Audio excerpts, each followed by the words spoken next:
Maintenant que votre CRM commence à avoir de la donnée, on va pouvoir créer des tableaux de bord. Donc les tableaux de bord, c'est tout simplement un ensemble de rapports qui vous montrent de la donnée. Donc là, j'ai par exemple un tableau de bord qui est vision chiffre d'affaires. J'en ai un autre qui est pour du grand compte qui s'appelle Focus Air France si je veux par exemple travailler Air France et toutes ses filiales.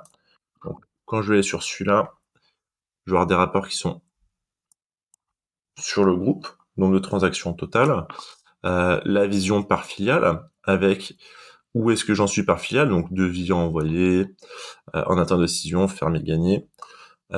Côté contact, où en sont tous les contacts, donc prospect, opportunité, client, encore une fois par filiale. S'il y a plusieurs commerciaux qui travaillent sur le même groupe, savoir qui fait quoi. Donc là, il y a Jules qui a Bluelink, Marie Dupont qui travaille sur 2 autres filiales. Donc on sait qui est quoi. Et après, on peut faire du coup des sections comme ça, euh, filiale par filiale. Ça, c'est un exemple. On va aller dans le détail un peu plus loin dans la vidéo. Nous, pour cette vidéo-là, d'ailleurs, on va se focaliser sur un tableau de bord qui est purement business sur le chiffre d'affaires, purement opérationnel. Donc déjà, ce qu'il faut savoir, c'est que dans HubSpot, il y a des rapports ici. Hop, je suis en train de l'ouvrir. Des rapports qui sont déjà tout faits. Donc là, sur mon compte, j'en ai 219. Ce sont des templates qui sont assez bien et qui vous montrent les datas qui sont les plus regardées par les entreprises dans le monde. Donc, si vous voulez pas vous prendre la tête à faire des rapports customisés, je vous conseille de utiliser ces rapports-là ou en tout cas les utiliser comme base. Donc là, par exemple, en source de données, si je prends tout ce qui est transactions, je peux avoir voilà des visions comme ça de chiffre d'affaires pondéré par phase. Donc la pondération, ça va être les fameux 10, 20, 30% que vous avez déclarés par pipeline et qu'on va retrouver ici, qui permettent de diluer le chiffre d'affaires quand l'affaire n'est pas encore gagnée. Moi, c'est pas trop quelque chose que j'aime bien, la pondération, parce qu'on peut très bien avoir une affaire qui a un rendez-vous planifié avec un excellent feeling qui va être signé d'ici la fin de semaine parce qu'on a tous les voyants qui sont ouverts, mais qui aura une pondération que par exemple de 20%, versus une affaire qui est en attente de décision depuis 6 mois, ça patauge, il y a pas mal de concurrents qui sont dessus, on n'est pas les mieux placés, et on a une pondération à 80%. Donc moi, j'utilise plutôt le sentiment du commercial pour le prévisionnel, et ça, je vais vous montrer dans quelques instants. Donc voilà, ici, donc là, rien que sur la partie transaction, il y a 64 rapports qui vous sont proposés par HubSpot. Je vous laisserai les découvrir tout simplement. C'est pas le but de la vidéo. Le but de la vidéo, c'est des rapports vraiment personnalisés.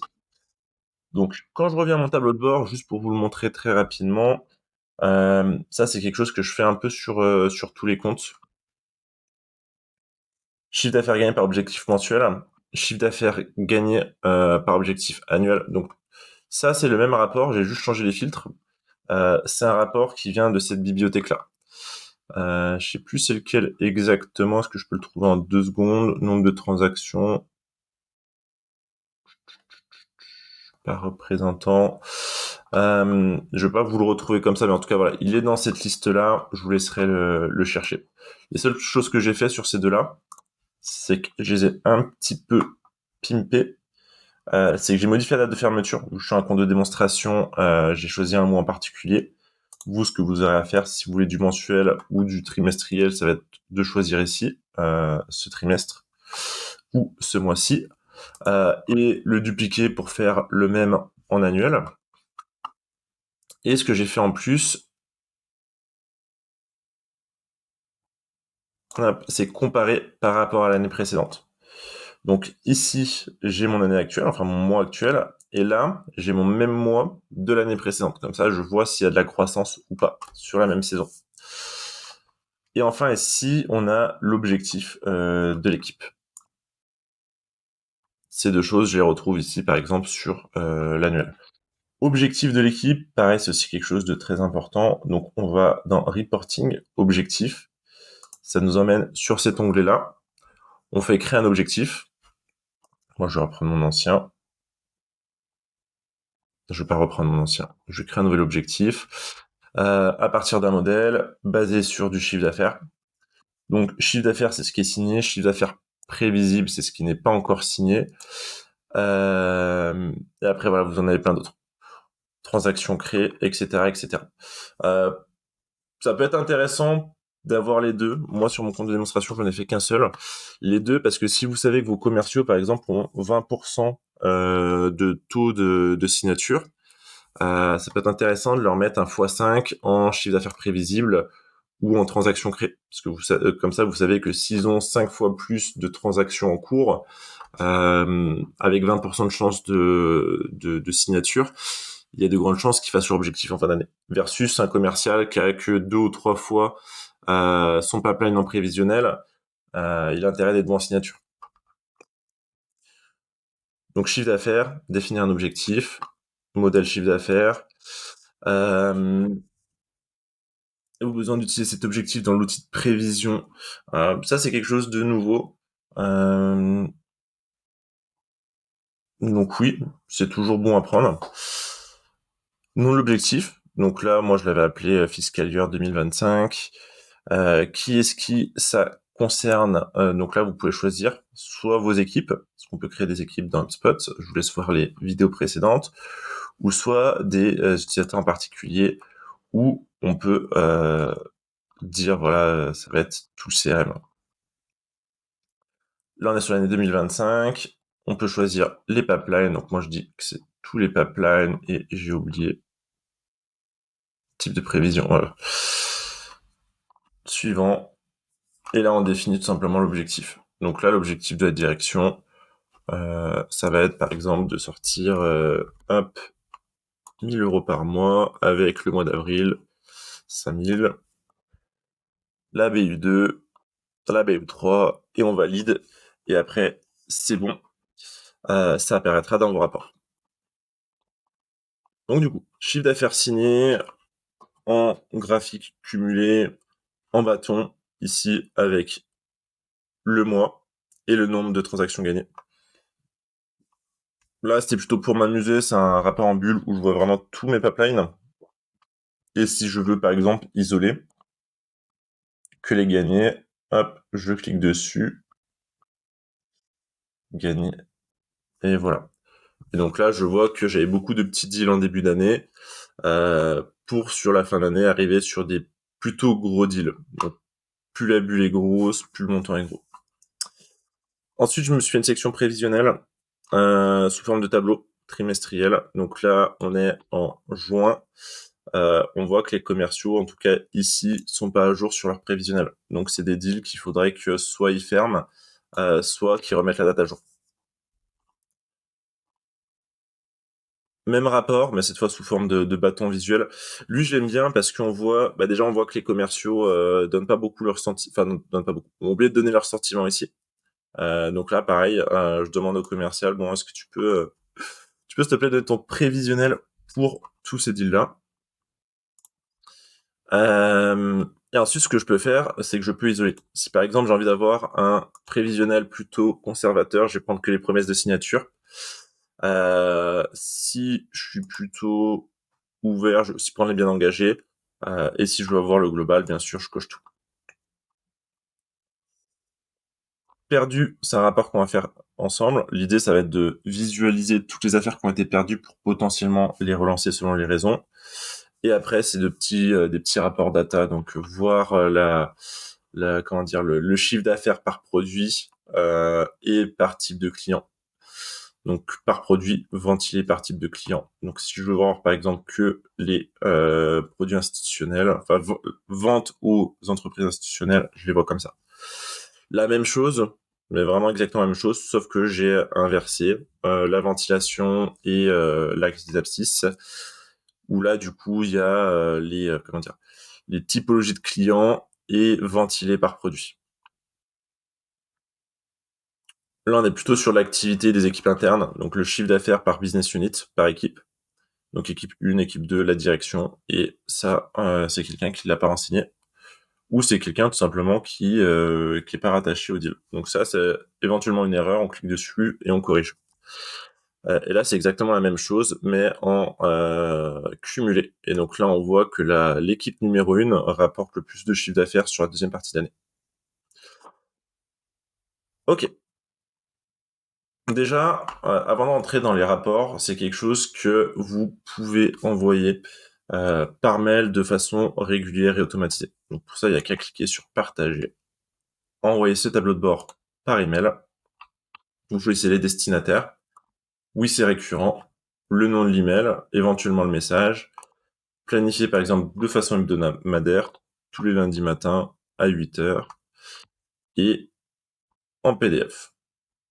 On a qu'à cliquer sur envoyer. Donc j'ai pas mis de titre, c'est pour ça, mais voilà, c'est très simple. Ok, donc comme je vous disais, nous ce qui nous intéresse ici, ça va être de visualiser toutes les transactions du CRM qui sont en fermé et perdu, pour pouvoir voir si éventuellement il y a des relances. Donc pour ça, je vais retourner ici tout en haut sur créer un rapport. Donc j'avais fermé la page, donc créer un rapport. Et on va choisir générateur de rapport personnalisé. Pourquoi je choisis celui-là? Parce que c'est celui qui est le plus compliqué à prendre en main, entre guillemets compliqué, le plus complet. Si vous avez compris celui-là, vous prenez facilement celui-là.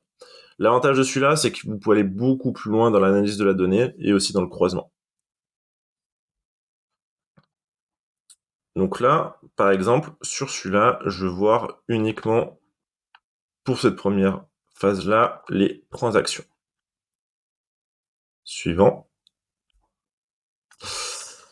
Et ici, donc en fait, c'est assez simple. Enfin, assez simple. Ici, vous avez toutes les propriétés liées aux transactions.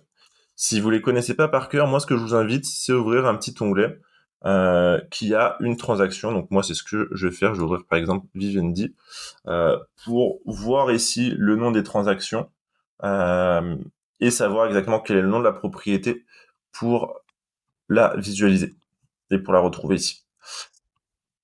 Ici, on a les types de rapports. Donc en fait, selon le type de rapport que vous allez choisir, ça va évidemment impacter ici. Donc en fait, ici, vous faites glisser les propriétés sur les axes qui vous intéressent. Ventiler, ça vous permet de ventiler l'information dans le rapport. Je vous montre ça dans quelques instants. Et comparer par, ça va être pour des dates, comparer d'une année à l'autre, par exemple. Champ, ça va être pour pouvoir voir plus de champs une fois que vous cliquez sur le détail du rapport. Donc là, en faisant ça, vous visualisez la donnée de façon très brute. Si vous voulez par exemple isoler la donnée, voir uniquement les clients, voir uniquement ce qui a été perdu, hop, vous utilisez les filtres qui sont là. Donc concrètement, sur notre exemple, on veut voir sous forme de bâton toutes les transactions qui ont été perdues, mais surtout la raison de pourquoi ça a été perdu. Donc déjà, le montant en axe Y. Je confonds toujours X et Y, donc souvent moi je teste. La deuxième chose qu'on veut, c'est le nombre de transactions. Ah non, c'est la date de fermeture.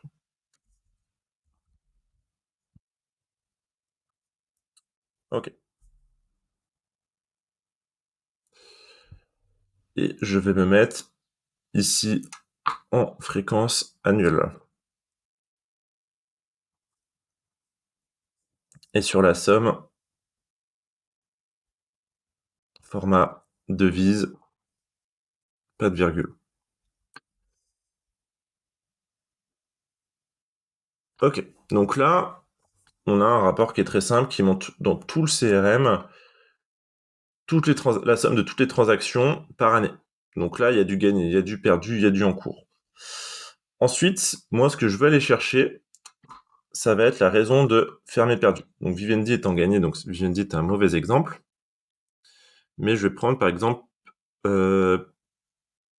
Publicis.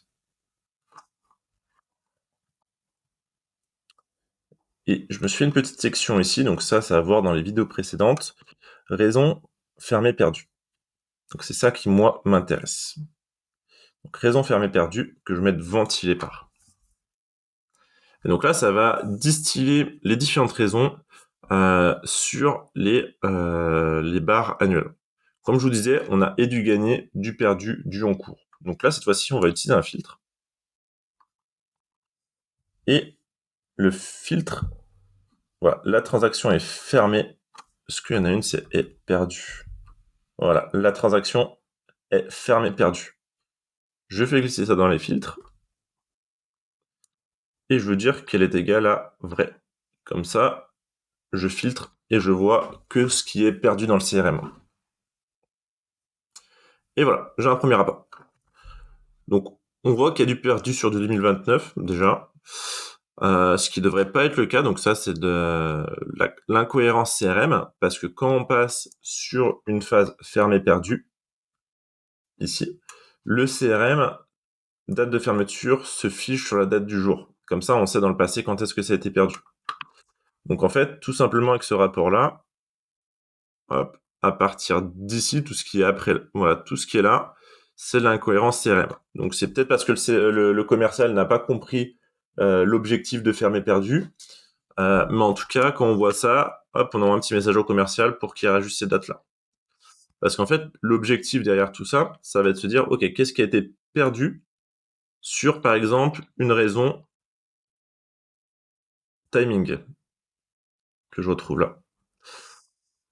Hop, voilà, aucune valeur, pareil. Là, on va demander aux commerciaux de renseigner pourquoi est-ce que c'est perdu. Euh, donc là, ce qui était perdu raison timing 2025, bon, c'est peut-être un peu tôt pour les relancer, mais 2023, ça peut peut-être être intéressant. Pareil, si vous avez des raisons de type budget, donc là, il n'y en a pas beaucoup, mais ça peut être possible, enfin intéressant de les relancer d'une année à l'autre.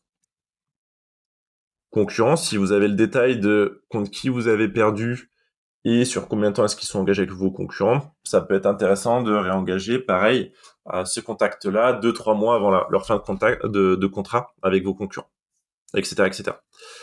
Si le tableau, on veut le voir dans un autre sens, configurer, on peut très bien enlever les dates ici, date de fermeture,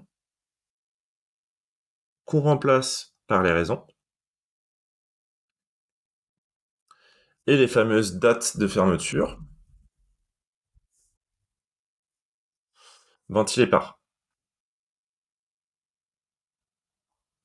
Et là, du coup, on va reventiler sur de l'annuel.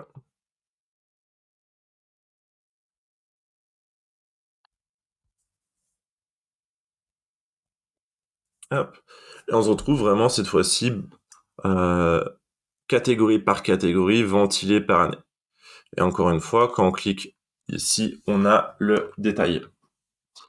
Donc moi, c'est un rapport qui me plaît bien, donc je vais le sauvegarder. Raison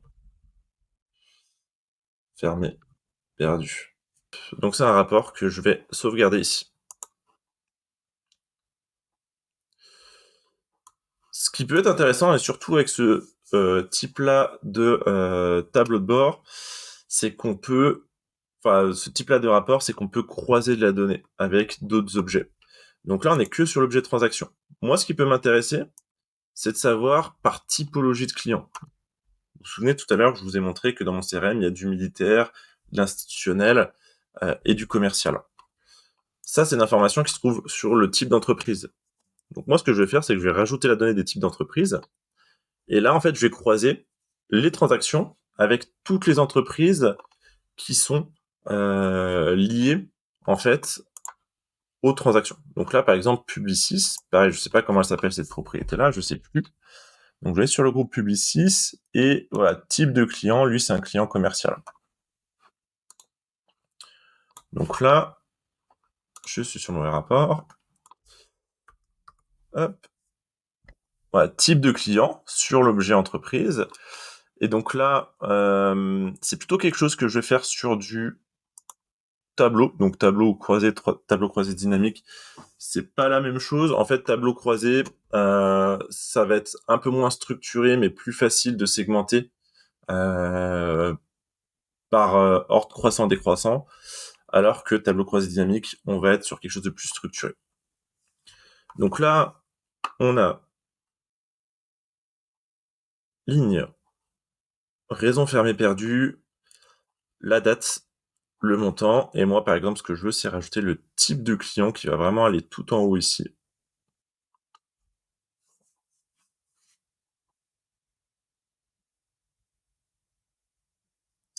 Et voilà, on se retrouve, boum, comme tout à l'heure, devise.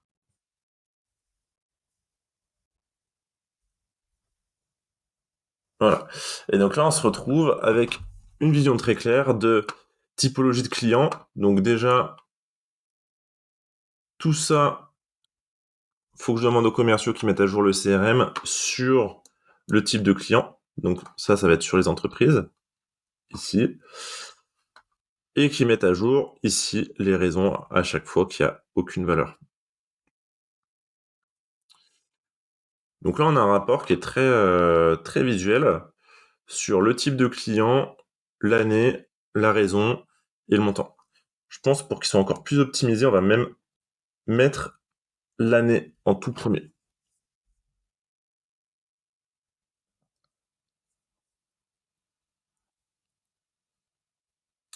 Voilà, donc là, on a par année, par type de client et par raison. Je pense que dans ce sens, c'est le plus optimisé. Et comme ça, pour relancer, par exemple, voilà, j'ai envie de relancer institutionnel pour une raison de budget. Je clique ici, je regarde c'est quoi le deal et je sais si je relance ou pas. Revenir au tableau de bord, je quitte la page, oui. Et hop, je retrouve mon raison fermé perdu de tout à l'heure, celui qu'on a créé ensemble, et que je vais remonter sur sa bonne section ici. Par rapport à tous ces rapports-là, je vais vous les montrer.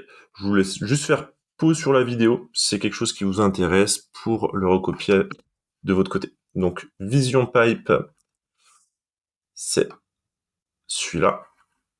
Donc, il ressemble à ça. Date de fermeture quotidienne, les sommes, enfin les montants en somme, ventilé par phase de transaction et taille de la bulle par rapport au montant. En filtre, j'ai mis quoi?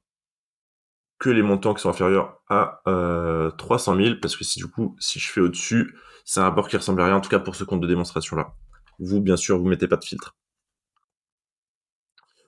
Chiffre d'affaires prévisionnel. Donc là, on est sous forme de tableau croisé diaminique. Date de fermeture au trimestre. Le sentiment de signature du commercial. Donc ça, c'est une propriété qu'on a créée sur la vidéo liée aux propriétés ou liées aux transactions. Je sais plus, je vous laisserai les regarder. Et quand je vais sur une transaction, j'oblige en fait le commercial à chaque fois qu'il passe d'une phase à une autre. Je vais plutôt vous montrer ici. Voilà. Qualifié en attente d'information, devis envoyé. Ok, devis envoyé, le devis est prêt, on l'envoie donc en attente de décision. Vu qu'on a envoyé un devis, on oblige le commercial à donner, ok, c'est quoi son sentiment sur la relation de façon générale? C'est plutôt bien engagé, le montant, et après, on dit aux commerciaux si on l'oblige ou non à appliquer. En tout cas, voilà, ça oblige à avoir la bonne donnée dans le CRM et du coup des bons rapports. Donc Vision Pipe, on a vu. Ici, donc sentiment, la date de fermeture, donc ça va être ce qui est promesse de signature, bien engagé, meilleur cas. Meilleur cas, c'est un mauvais nom. Faut plutôt que je le renomme en pas engagé. Comme ça, on a une granularité très fort, moyen, pas du tout. Valeur, donc là, ça va être la somme qui va être là et le nombre de transactions ici. Vu qu'on est sur du prévisionnel, très important, on va dire qu'on va mettre un filtre ici, phase de transaction, aucun qui est perdu ou aucun qui est gagné. Voilà, donc n'est aucun des perdu, tout ce qui est gagné ou perdu. Là, c'est exactement la même chose, mais sous forme de bâton. Le montant en somme, la date de fermeture, ventilé par sentiment et le même filtre ici. Pour les produits, donc là, on va aller chercher l'objet ligne de produit, le nom du produit, la somme, donc là, c'est la valeur contractuelle annuelle, mais si on va chercher valeur, il y a deux types de valeurs. Si on veut l'avoir contractuel total ou si on veut, par exemple, il y a quoi? Il y a du mensuel, je crois.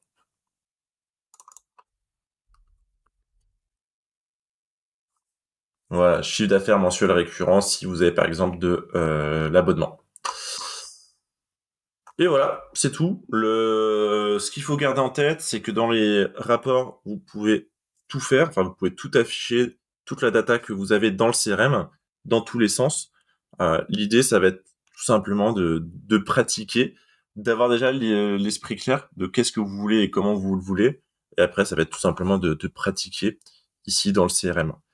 Je vous ai pas tout montré, mais en fait, à chaque fois, ça se répète sur comment mettre en place la donnée. Faut juste après l'arranger selon les différents axes.